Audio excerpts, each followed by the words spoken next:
So, yun guys, welcome back again to our channel. Ngayon pala ay may pupuntahan tayo. Mamaya malalaman nyo. Pero papakita ko muna yung kapaligiran. Yan.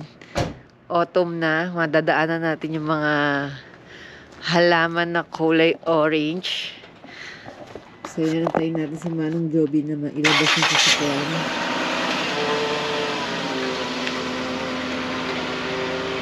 Ayan, happy siya sa garage niya dahil automatic door. Hindi siya mahihirapan sa winter. Ayan, close niya. Diba, no need na bumabasa kotse. So yun, hindi na niya kailangan bumabasa kotse pag winter time. Dahil meron ng remote yung pintuan ng grahe. So, ayan, makikita nyo yung mga halaman ng kapitbahay. Kulay orange na. Ayan, autumn na talaga. Ay, akala ko doon kadadaan kasi maraming orange. Ay, matibay yung puno na to, oh. Hindi pa nag-orange. Yan, yung iba red na, yung iba, ayun dun, oh. Hindi dilaw na. Hindi lahat red. Oh, ito ang ganda, oh. Hindi lahat red, yung iba dilaw lang.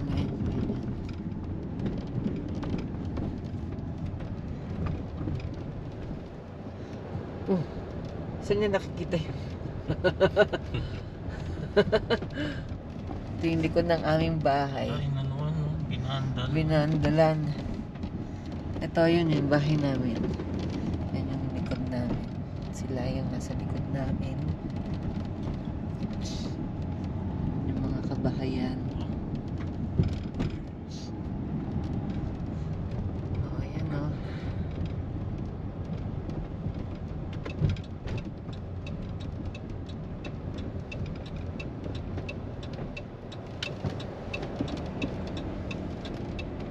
Ganda rin, oh. Pero sa ibang lugar ng Canada, mas magaganda. Lalo na yung may mga maple tree, talaga nagre-red. Nagre-red talaga yon yung maple tree. And siguro yung may nag-iikot-ikot na. Dito hindi, ganyan-ganyan lang. Red and yellow. So, yung guys, ang pakay pala natin ngayon is pupunta tayo sa Canada Post dahil eto, mag-a-update kami ng health insurance. So, dahil na PR na nga kami, marami kaming kailangang i-update. Pero, nakakatuwa dito sa Quebec is hindi mo na kailangan puntahan lahat ng mga government offices para mag-update. Pero bago ang lahat, pakita ko lang ang daming mga estudyante. Lunchtime kasi nila, dapat talaga maingat pag dito sa school zone. Ayan, ang dami nilang tatawid.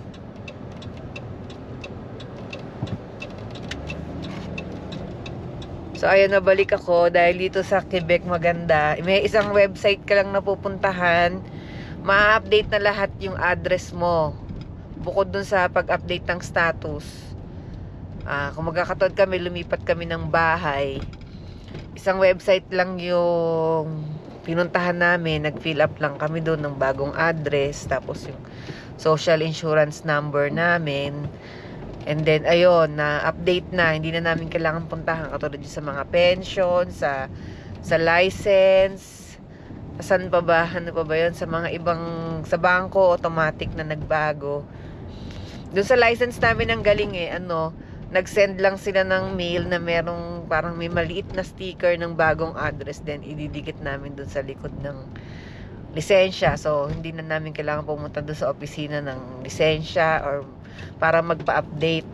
So, yun guys, may pupuntahan lang ako dito sa pharmacy. Ayan, update ko kayo ulit later.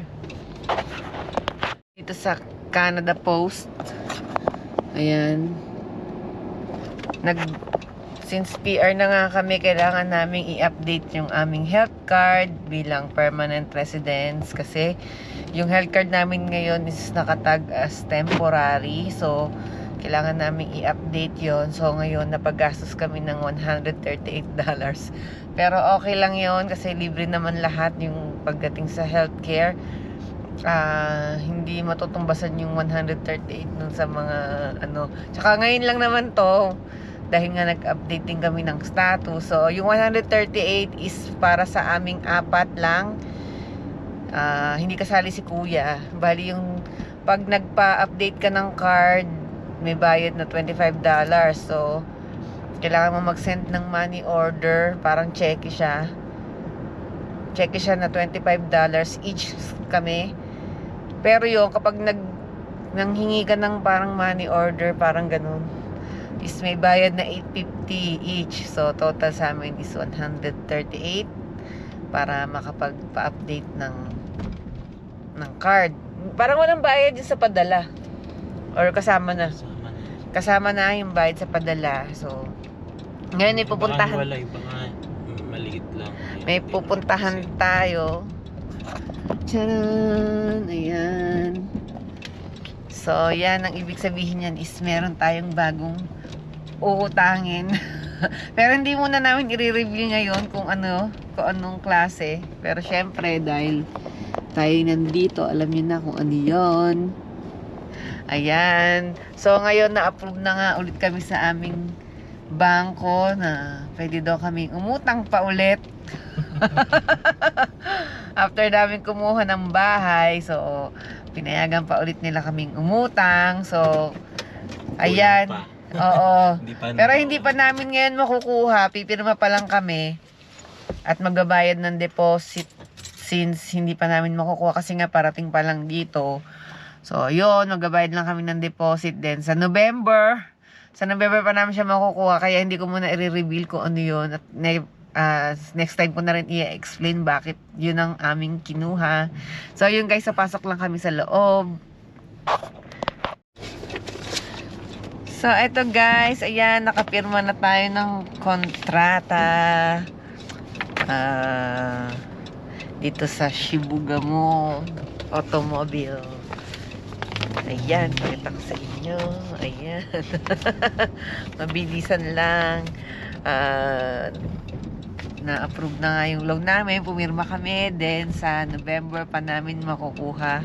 Sa November pa darating yung sasakyan. Ganyan yung ngayon, status dito sa Canada, or ewan ko kung sa Canada lang, sa buong mundo yata, yung parang yung mga brand new car hindi mo na agad-agad makukuha, not unlike before. Ngayon may mga pa na ilang buwan kasi hindi na sila masyadong nagmamanufacture kung hindi rin naman pa mabebenta. So bali parang usually by order na ng mga dealer, kung order lang yung dealer, doon lang sila manufacture. Pero pakita ko muna yung ulit yung kapaligiran. Ayan, mag-iiba na doon, orange na yung mga puno. Ayan, yung mga red pa. Ayan yung bundok doon, medyo madilaw-dilaw na. Ayan.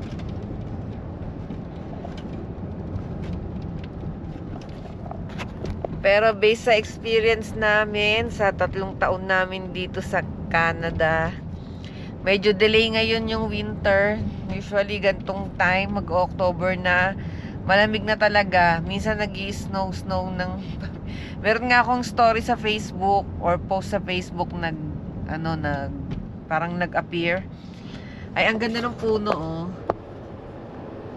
parang red, yellow, green. Ang ganda,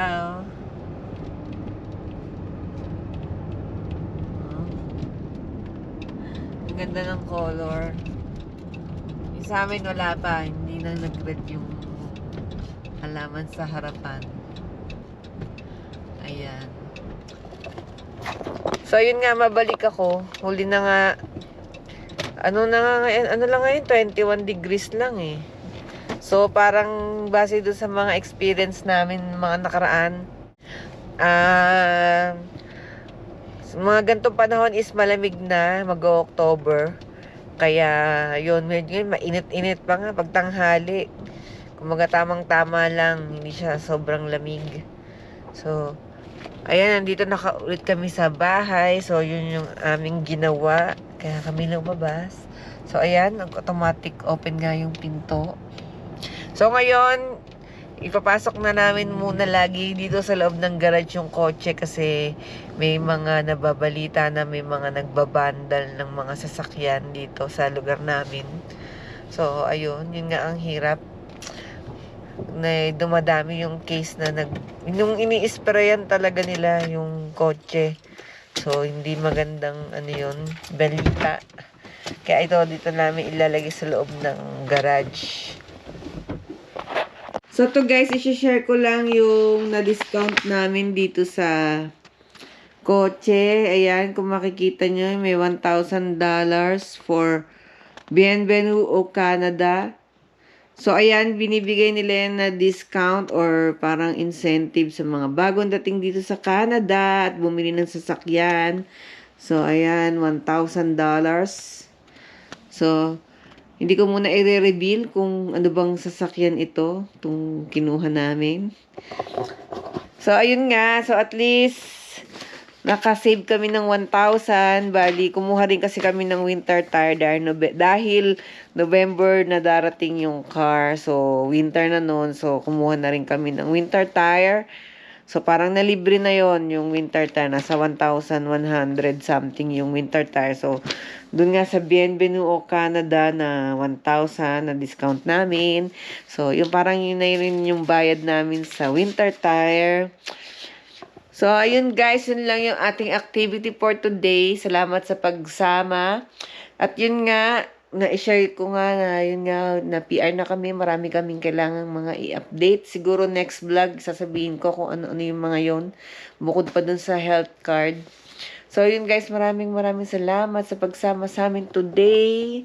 Bye-bye!